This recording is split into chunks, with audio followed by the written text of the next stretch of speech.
Pessoal, tudo bem? A gente está aqui no último dia de Expert e eu estou com um painel aqui muito especial que pessoalmente para mim é muito emocionante. A gente vai falar de alta performance, de alto rendimento e nada mais conectado com o mundo de investimentos do que alta performance, alto rendimento. Então, primeiro eu queria agradecer, e as pessoas que estão aqui, todas elas dispensam apresentações, mas eu vou ter que colocar aqui para vocês, para quem não conhece tão bem.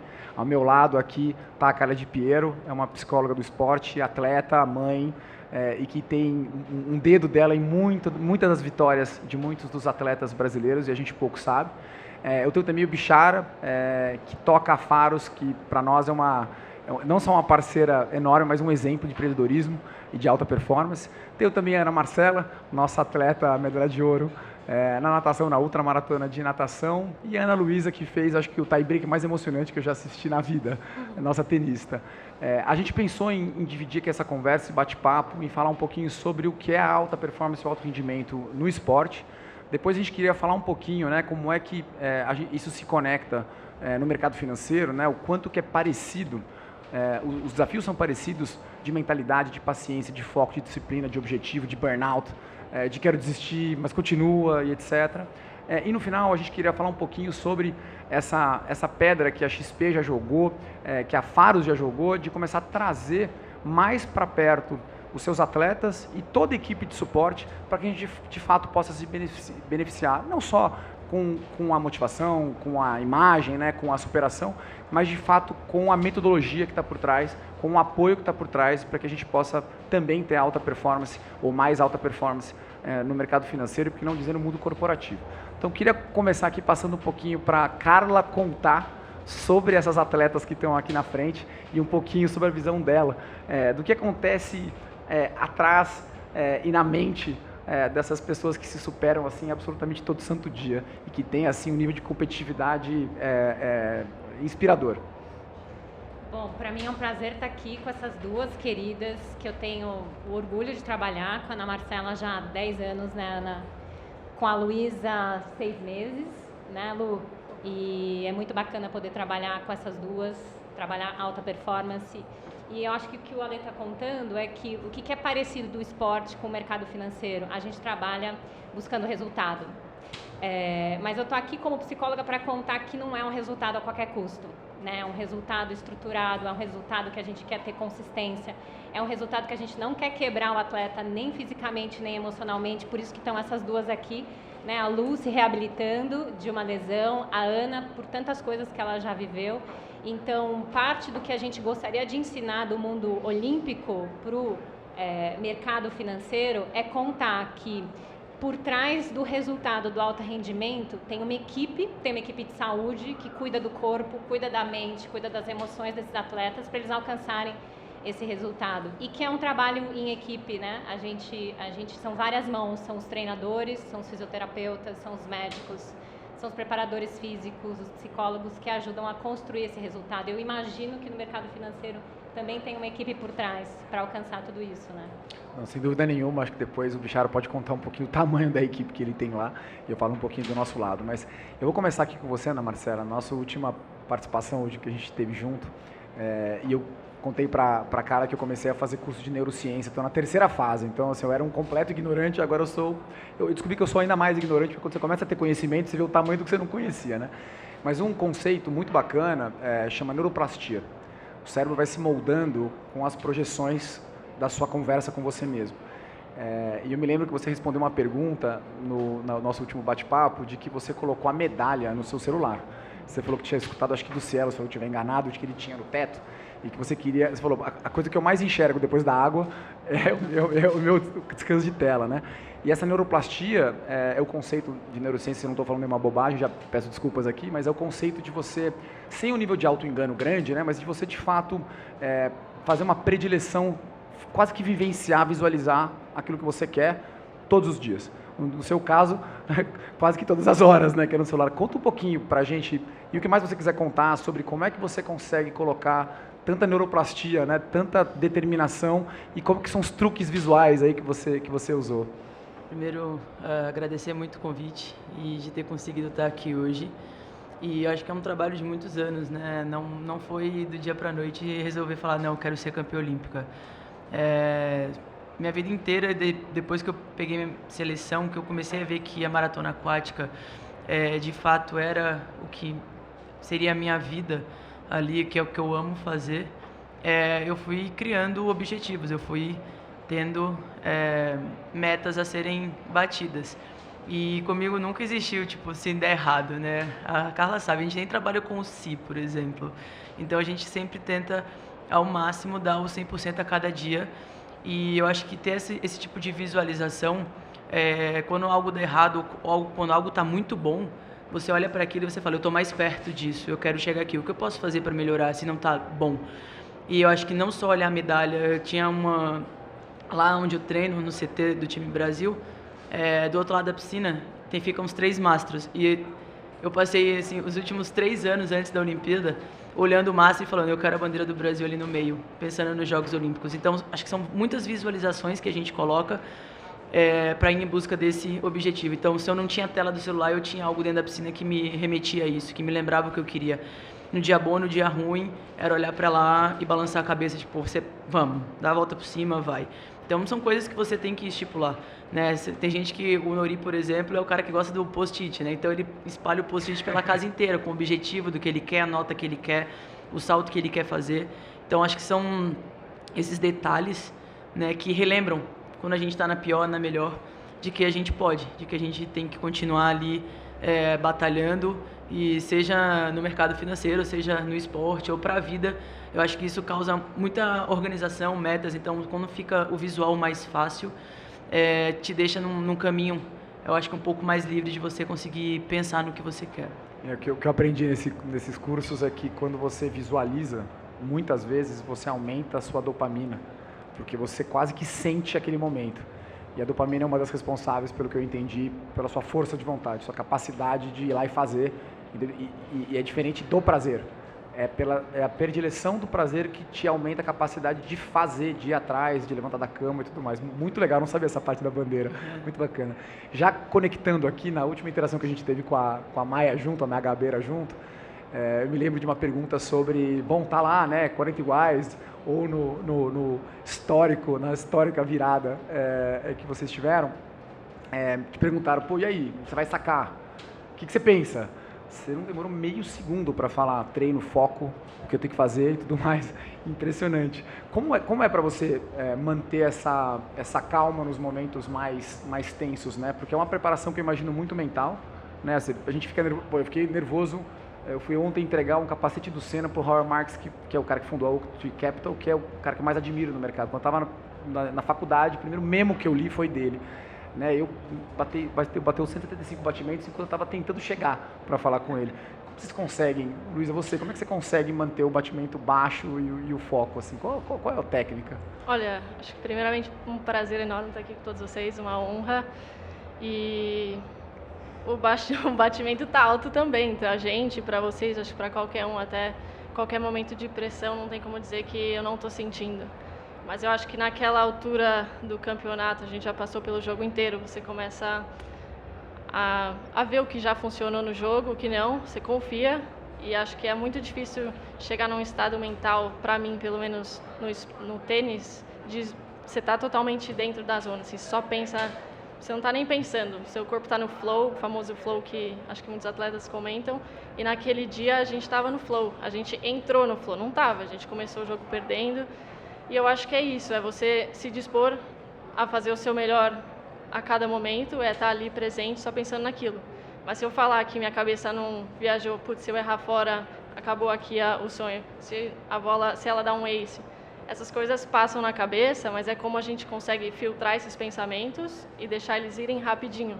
E na hora ali, com atenção, o batimento está alto, o corpo sente, eu não estou tão solta como se estivesse treinando do lado da praia. Mas, ao mesmo tempo, a gente sabe o que tem que fazer, a gente treinou muito para aquilo e você deixa o seu corpo fazer aquilo que você treinou a sua vida inteira para aquele momento. Então, é pensar na tática. Eu acho que é muito mais o foco no que você tem que fazer do que no e se eu errar, e se ela acertar. Você não tem tempo para isso naqueles momentos.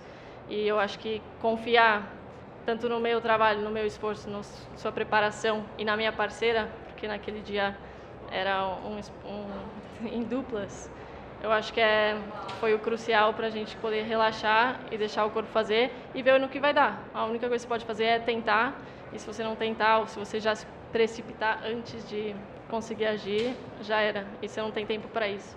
Então acho que é você deixar o corpo fluir e focar que vai dar certo. Ô, Carla, como é que vocês, né, você citou uma equipe muito grande, mas a gente acredita muito que, né, é um esforço de muita coisa, mas o psicológico, então, tem muito estudo acadêmico mostrando que o psicológico ele faz ainda mais diferença quando você está falando de atletas de ultra performance, que vão para uma Olimpíada, que já são 0,0000000, sei lá quantos zeros por cento da população, mas entre o top 100 e o top 3 e o top 5, muitas vezes é um mental, né? E você tem tido muita influência nessa turma positiva, né? Tentado ajudar e conseguido ajudar. Tem a história do Fratos que é incrível, né? Fala um pouco pra gente, até pra gente aprender um pouquinho como é que é e a importância de um suporte psicológico, como é que vocês conseguem ler que a Ana Marcela está precisando de um descanso ou que ela está precisando se divertir um pouco mentalmente, o que a Luísa consegue falar, poxa, eu sei que eu posso e eu consigo relaxar naquela prova e tudo mais, porque chega na hora do vamos ver, o cérebro está lutando contra, a boca está seca, aí você começa a ter muito batimento cardíaco mais do que deveria, e aí você não consegue tomar aquela decisão de milissegundo ou entrar nesse flow e fazer o que o teu instinto te leva. Fala um pouco do que está por trás, tem um pouco de método para isso? Então, o primeiro método, e as meninas sabem, só dá pra gente trabalhar com atleta, preparação mental, quando a gente estabelece um vínculo com eles, né? Então, se eu não conhecer a Ana, não conhecer a história dela, não conhecer a Luísa, né, as questões todas delas, e a gente não estabelecer uma confiança, não dá pra trabalhar, porque senão elas não vão me contar. Tô triste, tô brava, tô cansada, né? Então, esse é o primeiro passo, a gente estabelecer um vínculo importante. E depois tem todas as técnicas que a gente vai trabalhando juntas, né? Então, quem ganha no final das contas? Ganha esse atleta que, apesar do frio na barriga e de algumas dúvidas, ele consegue deixar o máximo. Então, é o que a Lu falou. Claro que vem uma duvidinha em algum momento, ou vem um pensamento. Claro que vem uma sensação desagradável, mas elas, apesar disso, conseguem entregar o melhor delas, né?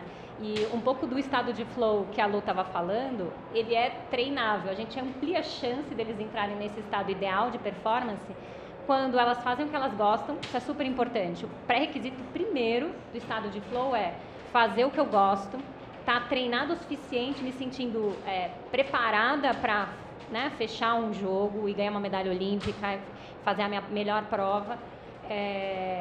Tá confiante, né? Não dá para ficar passando muita dúvida na cabeça, e elas vão construindo isso no treinamento. Então, parte do meu trabalho é potencializar aquilo que elas fazem na quadra ou na piscina. Não é só a parte mental, né? A convicção da Lu, ela vai ganhando dentro de quadra no treino. A Ana Marcela, a mesma coisa, treinando junto com o Fernando, que é o treinador dela. Cada treino vai deixando elas mais confiantes, né? Então, é o dia a dia que constrói essa mentalidade, é a rotina que elas constroem, são as metas que elas estabelecem, como elas visualizam o que elas querem alcançar, e tudo isso a gente treina.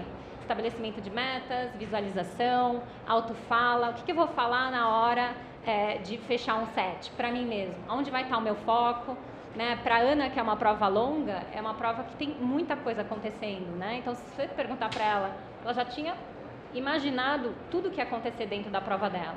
Eles já tinham feito toda uma, né, estratégia, né, Ana? Como que eu vou me alimentar? Quando que eu vou estar na frente? Quando que eu vou estar atrás do pelotão? Então, isso tudo é pensado, organizado, treinado mentalmente antes de colocar em prática.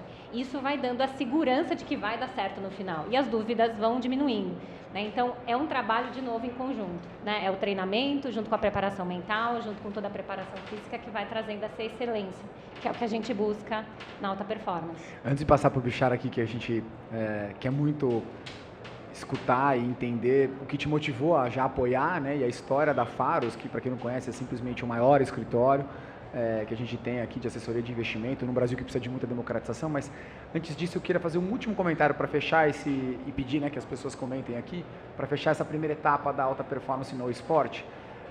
Eu conheci a sua mãe aqui agora, né? E tem um estudo acadêmico muito bacana de dois psicólogos que acompanham e tentaram estudar, né, a diferença, o que há de comum. Cada história é única, mas o que há de comum entre os top 5 versus top 50 e tudo mais. E uma são 3 basicamente, eles concluem, né, que são 3, eles olharam muito Nadal. E são 3 características que parecem ser comuns a todos eles, né? Enquanto os top 50 se organizam de uma forma onde eles precisam se concentrar isoladamente, os top 3, top 5 têm a família e a sua micro-sociedade, seus amigos mais importantes, de alguma forma vivem aquilo com você. Então você não se sente tendo um custo quando você vai se preparar, morar longe. É claro que sempre tem esse custo, gente, mas o custo parece ser menor quando você de fato consegue trazer aquilo que te dá segurança psicológica, aquela tua microsociedade. Você não entende, está se afastando do seu filho, do seu parceiro, da sua esposa, do seu marido, enfim, das pessoas que você gosta, de quem você ama, está perto de você. Quase que você se sente no seu mesmo microambiente, você replica ele. Essa era uma característica. A outra característica era que cada um encontrava uma forma, no caso do Nadal, aquela coisa que ele faz lá, que de fato acalma um pouco e entra no flow. Então, por exemplo, Warren Buffett, há 60 e tantos anos, na última hora do mercado, costuma ser a mais volátil, porque vai fechar o mercado, ele levanta e senta numa poltrona, não atende telefone, olha numa janelinha e pensa um pouco, né? E essa foi a forma que ele encontrou de dar aquela acalmada e falou: o que eu vou fazer agora é o que eu faço todos os dias, né? Não é assim tão mais importante, né? O último vetor comum de todas as pessoas é escolher as batalhas e não entrar em 100% de performance o tempo todo. É escolher as vitórias, escolher os platôs de descanso, né? De que o recovery, né? Para buscar o equilíbrio é necessário, e que o erro muito comum é querer, né, trabalhar, seja no esporte, seja no mercado financeiro, o tempo todo no máximo, porque é impossível. Então esses eram os 3 pontos. E o que eu queria começar aqui, Luiz, é que você comentasse um pouquinho sobre como que a sua estrutura familiar, de amizades, enfim, das pessoas que você ama em volta de você te ajudam. Como é que funciona isso? Como é que você consegue fazer isso acontecer, vendo que a sua mãe está aqui ao nosso lado, aqui assistindo a gente? Não, a minha mãe, não tenho nem palavras. Eu acho que você resumiu, assim, a família, amigos, a equipe. A gente passa mais tempo. No tênis é um esporte que a gente viaja muito, né? Joga muito internacionalmente e você pode competir todas as semanas do ano. A gente faz nosso próprio calendário, os atletas. E, obviamente, tem os 4 majors que são espalhados durante o ano, mas se você quiser competir toda semana, você pode. Então, para você ir bem, para você se sentir bem, para você conseguir aproveitar, você precisa de pessoas que não só confiem em você, mas que você curta o processo de trabalhar junto. E, para mim, acho que isso é o mais importante. Quando você estava falando, me lembrou de eu tenho até um dos meus sonhos que eu repito muito. Eu quero muito juntar os meus 2 maiores amores, assim, que é o esporte, é o tênis, meus objetivos no tênis, e também a minha família, as pessoas que eu gosto. E eu quero um dia poder levar assim, mãe, quem eu quiser, não quem eu quiser, mas quem quiser vir junto, você pode vir? Não quero ter nenhuma limitação, tanto financeira ou de equipe e tal, para eu falar assim, vamos junto, vamos aproveitar essa vida, aproveitar o nosso sonho e viver junto, porque a gente construiu e olha onde a gente chegou e consegue fazer isso semana após semana. Então eu acho que é isso, a gente poder agradecer. Acho que eu tive muita sorte de ter uma família incrível que me apoiou desde o começo e investiu muito na minha carreira, tanto em todos os lados possíveis, com tempo, com amor, com carinho, com confiança também, com incentivo financeiramente, acho que de todas as maneiras possíveis. Então, é sacrifício de mudar de um país também para me dar oportunidades que eu tive. E eu acho que isso não tem preço, assim, acho que é a maior gratidão que eu tenho. E com o time agora, hoje em dia, na minha recuperação, cada vez mais vem reforçando esse lado, que cada um tem o seu papel para a gente colher frutos nos resultados. Mas realmente o que é mais legal é você poder curtir esse processo com as pessoas que estão junto e as pessoas que começaram lá, tanto na questão financeira para bancar as viagens para a gente conseguir competir, quanto a família que você volta com um título e dá um abraço, ou uma medalha no peito para todo mundo que passou na sua história para você chegar ali. E eu acho que essa é a maior, assim, é o maior valor que acho que o esporte traz, é essa união que a gente tem e todo mundo que me ajuda a chegar nos meus objetivos e a gente conseguir conquistar junto e depois comemorar. E obviamente também as partes difíceis, quem está ali para te dar um ombrinho quando você não está no seu melhor também. Eu perguntei para sua mãe como é que faz para ela fazer um workshop sobre educação de filho, para a gente ajudar.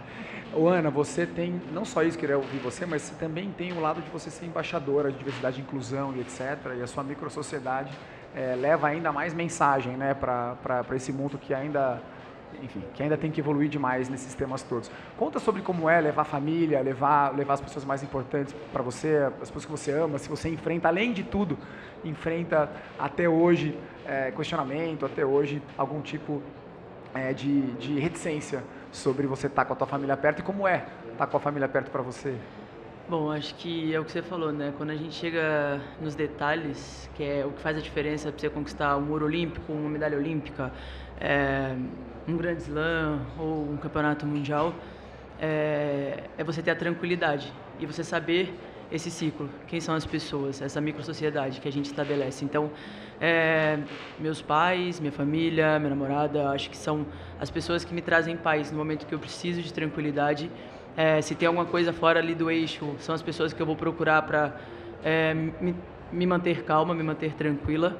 Eu acho que hoje eu tenho um grupo, né, de treinos. Antes era eu e o Fernando, então era muito mais tipo direto ali, era até um pouco, acho que mais cansativo, porque era atenção 100%, então às vezes até olhar para o lado era tipo, o que você está fazendo? Gastando energia. Então hoje eu tenho uma equipe, né, e essa equipe eu acho que todo mundo trabalha com o mesmo objetivo, né? Então eles olhavam para mim ali pré-Olimpíada e eu vinha eu treinando, vinha eu dando o meu melhor, e eu acho que pensavam também, eu quero estar na Olimpíada, eu quero me classificar, eu quero buscar o melhor resultado possível. Então acho que todo o grupo caminhou junto.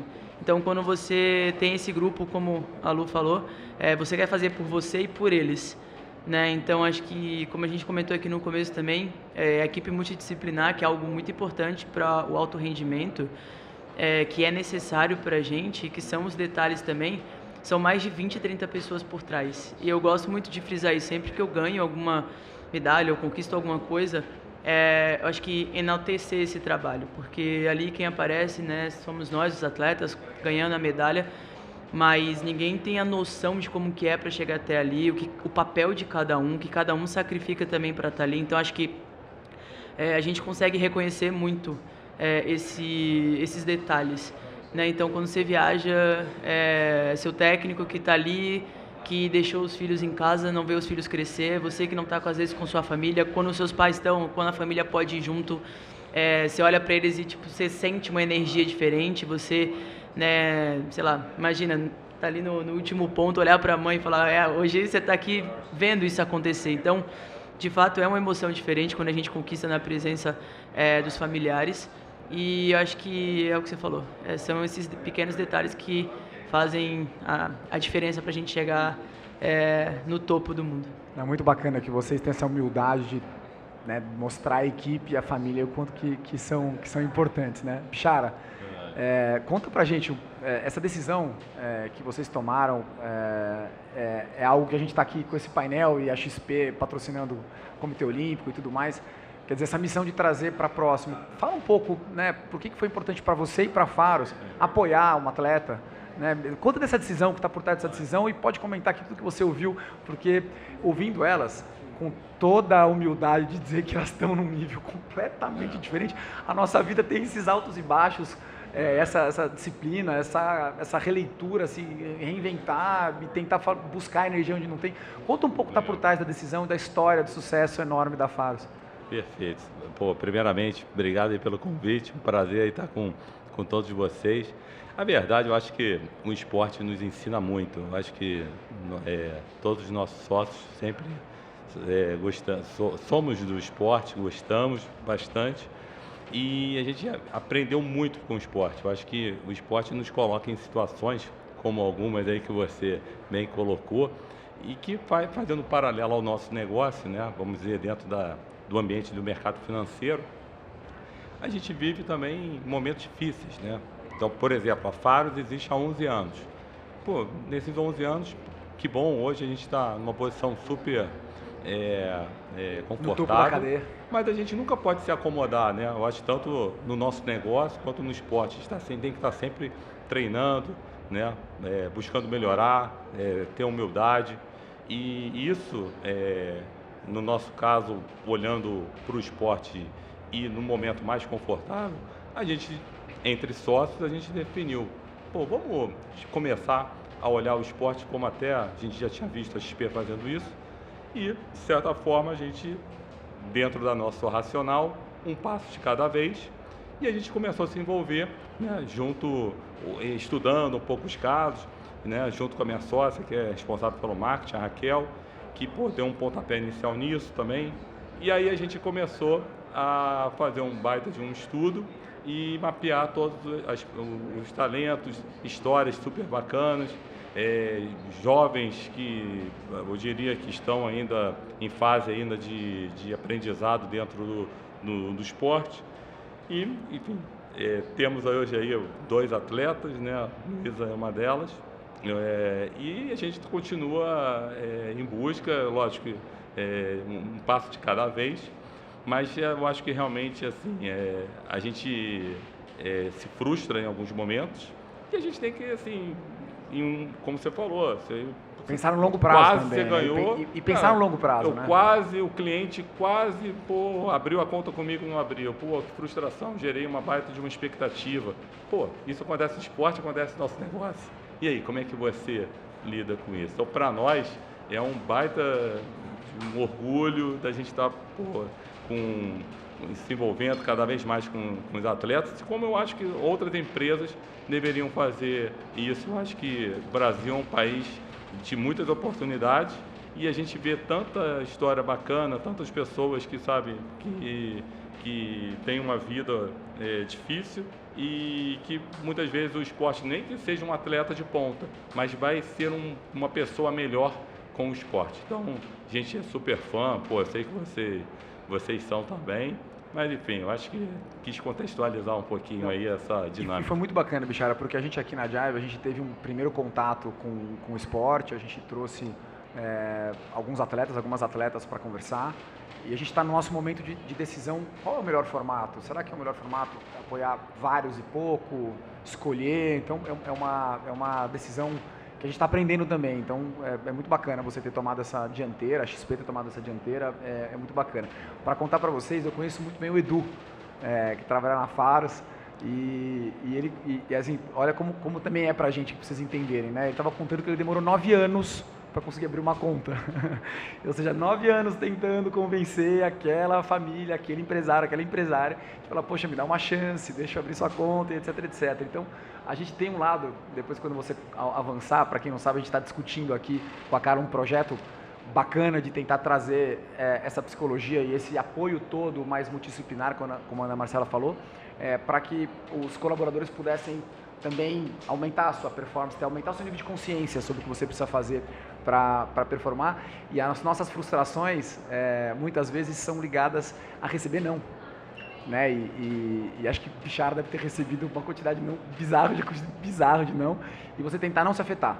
Né? Às vezes o não vem porque tem um mau momento, ou às vezes tem um não porque não é a hora mesmo, né? Você ainda não está no momento de empresa ou de performance da sua companhia que você conseguiu convencer aquela pessoa.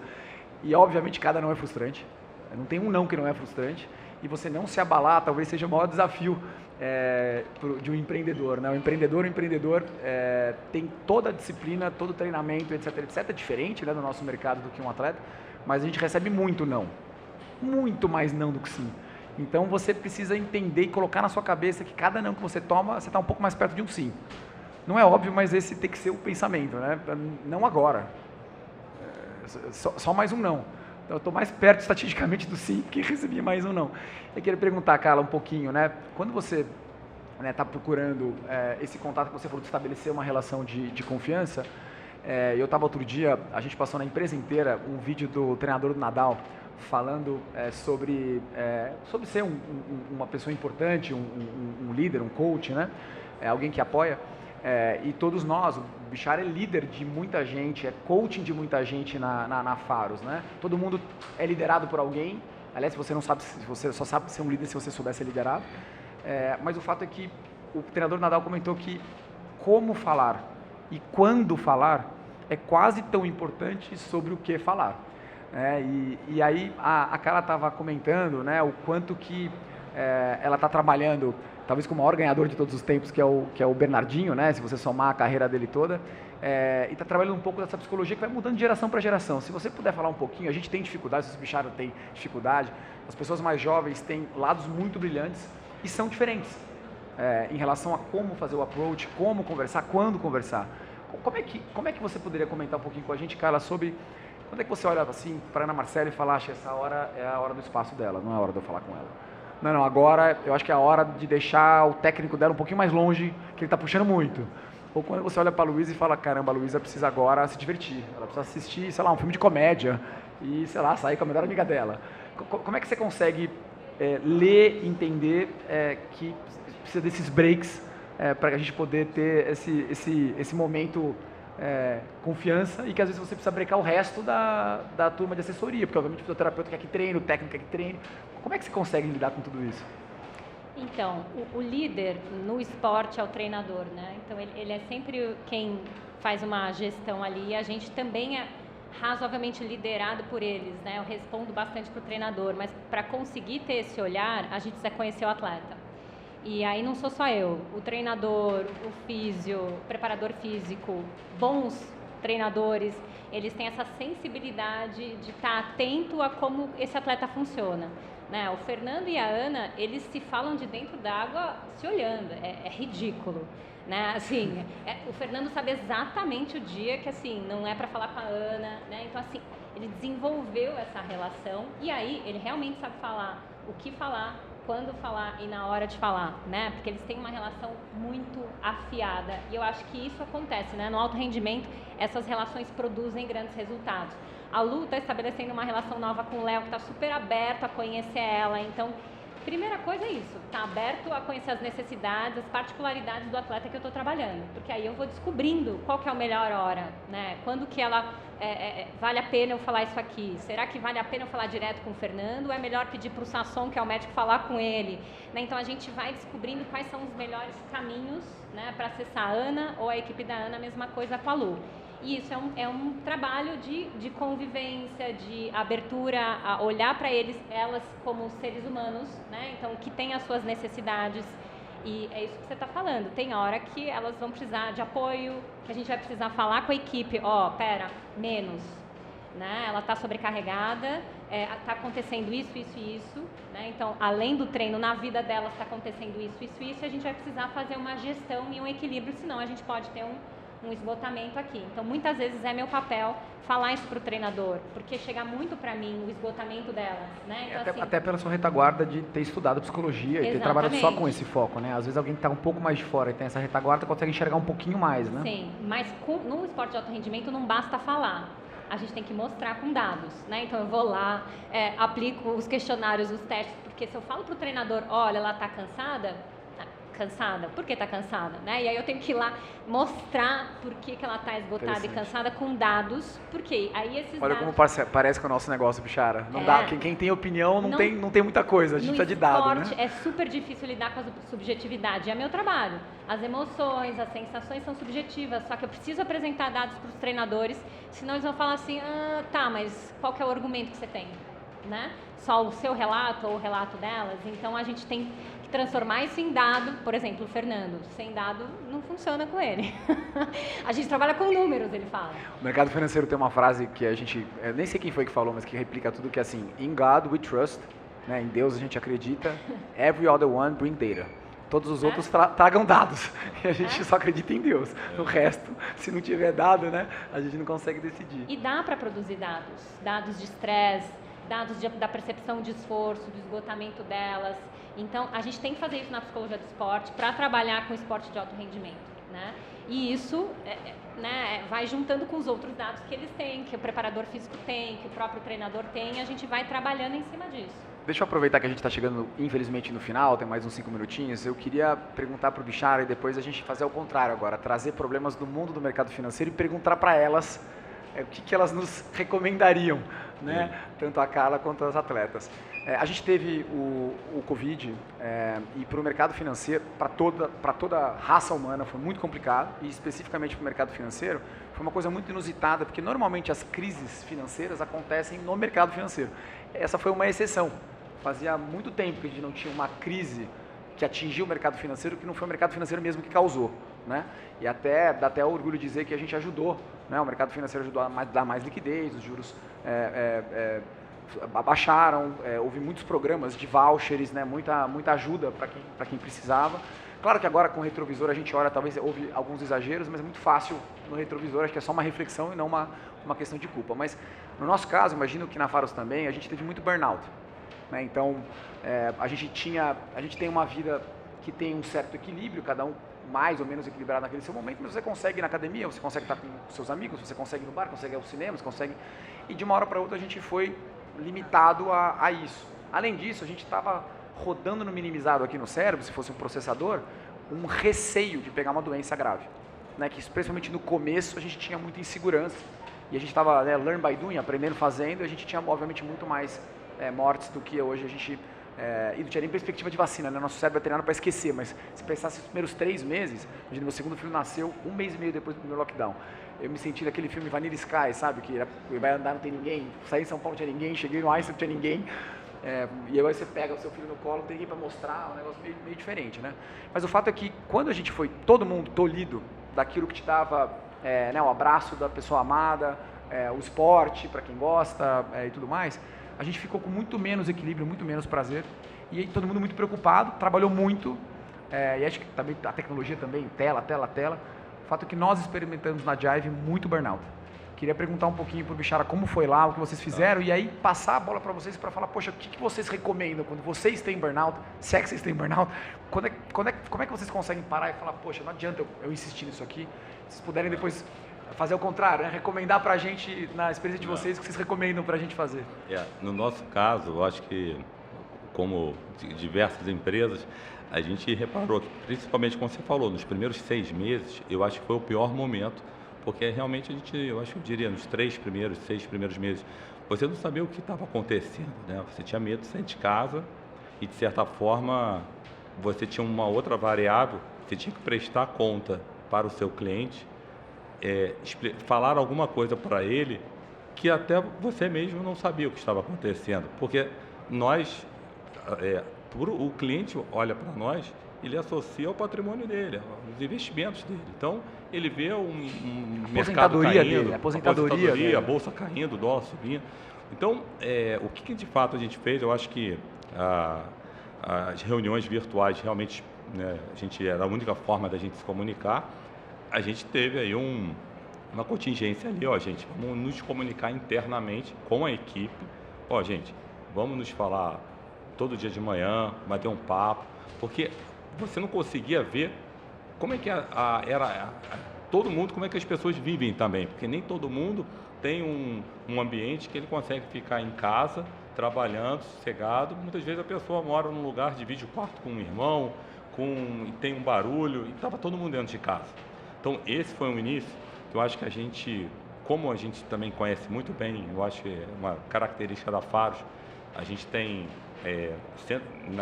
na pandemia, 150 pessoas em 3 praças, a gente conhece assim, bem as pessoas, então a gente, se vocês precisarem, a gente está aqui, e a gente sabia que ninguém podia sair de casa, então,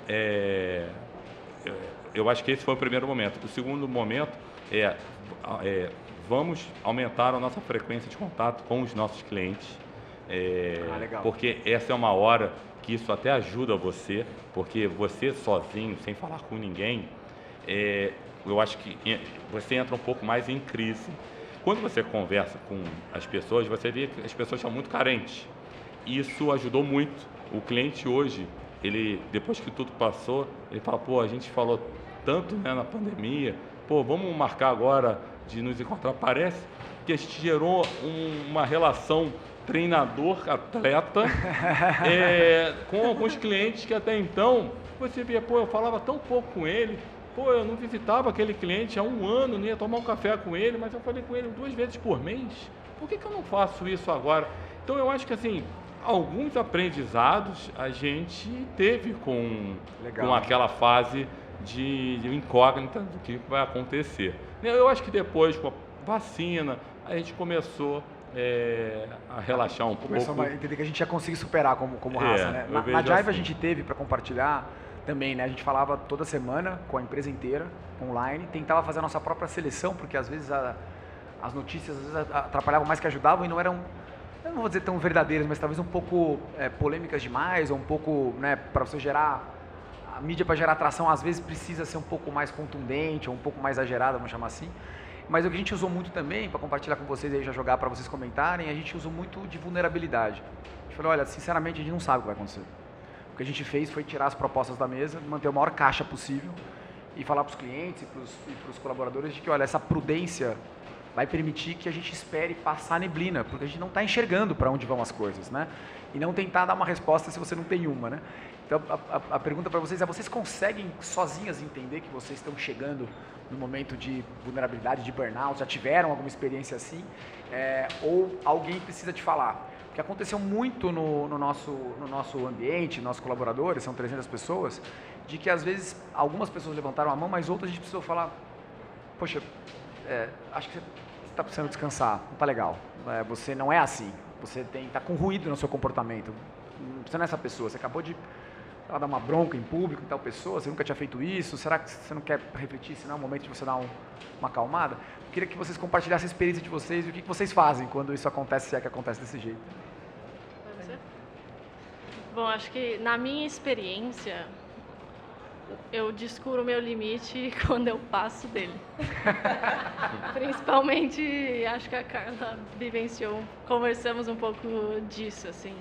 Principalmente nessa fase de reabilitação, eu acho que tem alguns paralelos que eu consigo ver no sentido de tirar alguma coisa que é muito importante para você, uma coisa que você faz sempre, de você fisicamente não poder mais fazer ou conseguir mais fazer. Então, acho que daria 2 conselhos. Eu acho que autoconhecimento, tudo bem, eu brinco que eu passei do limite para eu aprender, mas nessa experiência, talvez ruim ou negativa, de passar do limite, eu aprendi que aquele era o meu limite. E aí me dá muita autoconhecimento para quando eu estiver chegando naquele estágio, ou para eu não deixar chegar naquele estágio. E para isso, compartilhar, ou ser vulnerável e conversar com pessoas que te conhecem e também vão aprendendo junto com você, aprendendo de você. Então, acho que autoconhecimento e começar a ser mais consciente daquilo que te faz bem. Eu acho que a pandemia trouxe muito isso pra gente, assim. Tanto as pessoas que te fazem bem no dia a dia, ou quando está fora competindo, ou quando você está em casa com a família, ou com amigos, no que seja.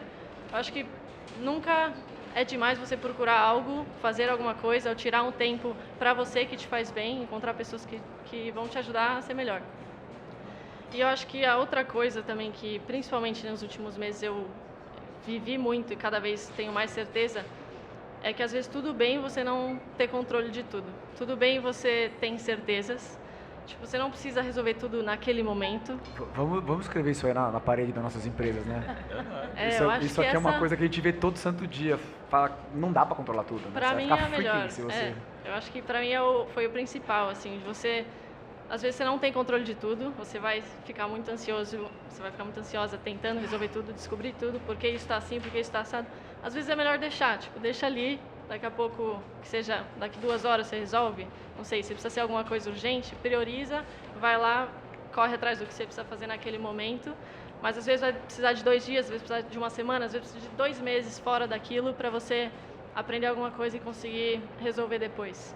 Então, óbvio, não é aquela questão, deixa pra lá, não quero resolver, tipo, ignorar o problema, mas às vezes pro seu bem-estar, pra sua saúde mental, física, eu acho que a lição maior que eu tive da minha lesão é isso. Às vezes tudo bem você não conseguir fazer tudo naquele momento e você se priorizar também, se autoconhecer, para você não chegar num limite que você não vai nem render para você, se sentir bem consigo mesma e nem com seus colegas, com quem você trabalha, ou com o seu time, ou nas competições, ou onde seja. Muito bacana. E você, Ana, você consegue descobrir que você ouve a sua família, o seu treinador ouve a Carla, como é que é para você?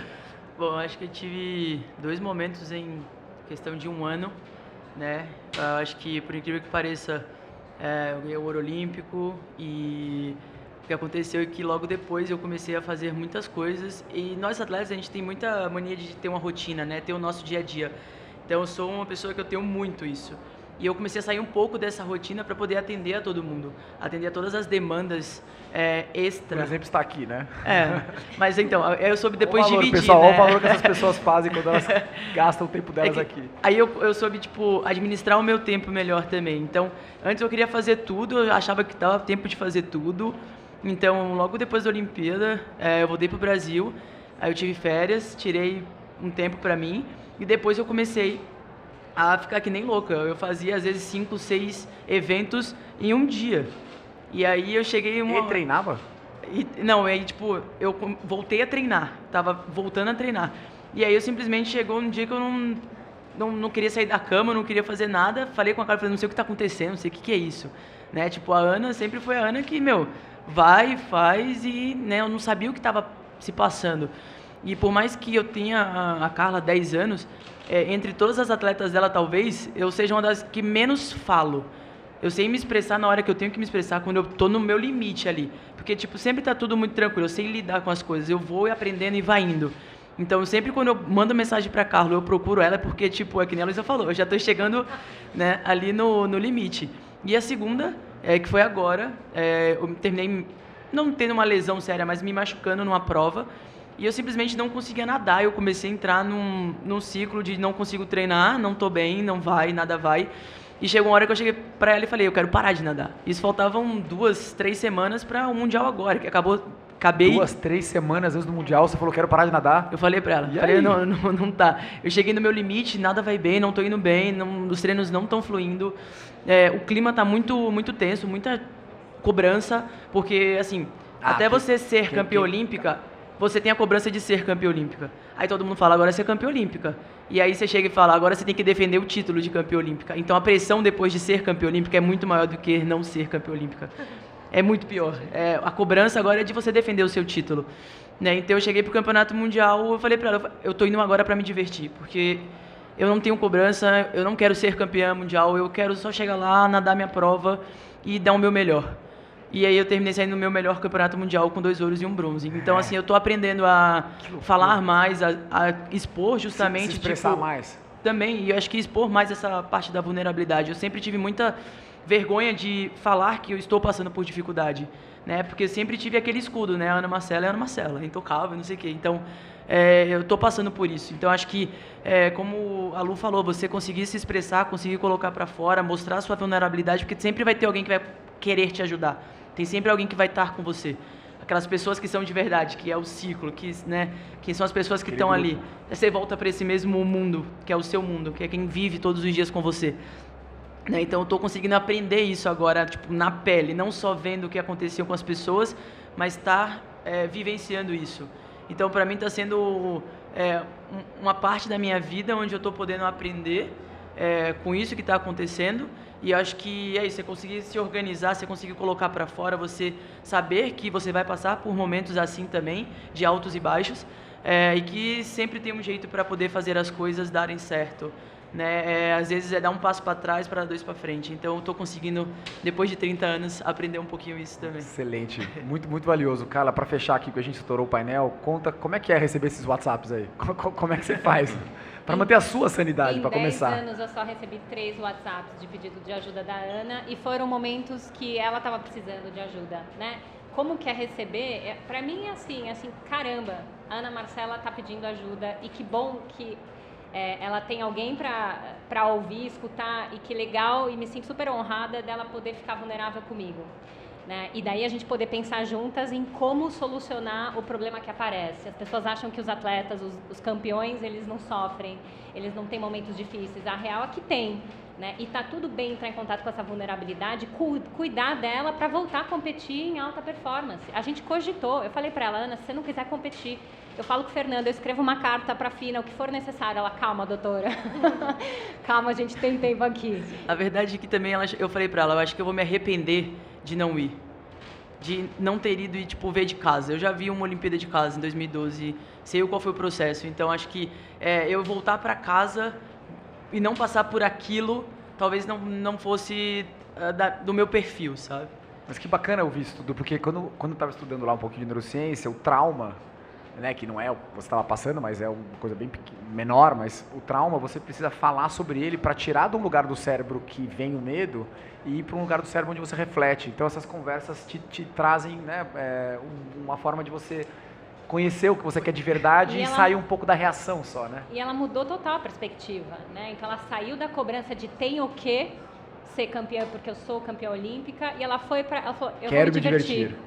E ela fez o seguinte, são 3 provas no Mundial, né? De 5, 10 e 25. Ela falou assim, uma de cada vez, vou competir os 5 e os 10, depois vamos ver como que vai ser o 25. Então, você percebe? Ela não foi se organizando para ter que fazer tudo. E ela foi fazendo e foi ganhando, simples assim. Então, assim, as pessoas que não sabem dessa história já acham ela muito braba. Mas, assim, sabendo disso, 2 semanas antes da competição, né, Ana? Como a gente estava e tudo que ela conquistou, assim, é muito fora do comum. Mas você percebe que foi tudo bem ficar vulnerável. E teve gente para cuidar disso. Na verdade, foi ótimo, pelo visto, ficar vulnerável, né? Que aprendizado, né? Pessoal, para terminar aqui, fala, Pichar. Um ponto, mais um paralelo, só para concluir aqui, em relação ao que a gente vive, né? Como é que você se mantém motivado para manter o topo, Faros? Não, o que eu ia comentar, assim, é só um paralelo. A gente sempre fala dentro da nossa indústria de fundos a parte quantitativa e qualitativa.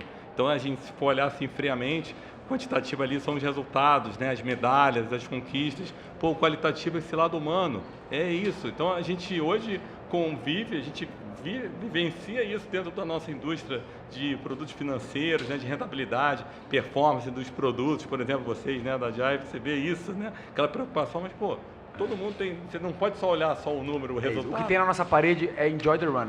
Assim, a gente tem que ser o resultado, mas tem que ser, não é divertido a palavra, mas tem que ser, assim, tem que aproveitar o processo, né? Tem que ser valioso. Pessoal, a gente vai ter que chegar no fim. O que eu queria dizer para quem está ouvindo, não só de todo o aprendizado, é que a gente não precisa dar apoio aos atletas. Na verdade, para investir nas nossas companhias, a gente precisa dos atletas e das suas equipes nos ajudando. E acho que como consequência, a gente acaba ajudando também os atletas. Obrigado demais pela presença de vocês. Obrigado a Faros por poder dar esse exemplo para nós aqui, poder estar aqui, até ceder a Luísa aqui para poder compartilhar com a gente. E a Carla, então, sem palavras, porque pelo visto aqui as atletas estão lá e você está contribuindo um pouquinho com um monte de gente. E acho que espero que o mercado financeiro e o mundo corporativo possa ser um ambiente para você também impactar. Né, que a alta performance também possa vir desse ambiente. Obrigado a todos. Valeu, pessoal. Obrigado.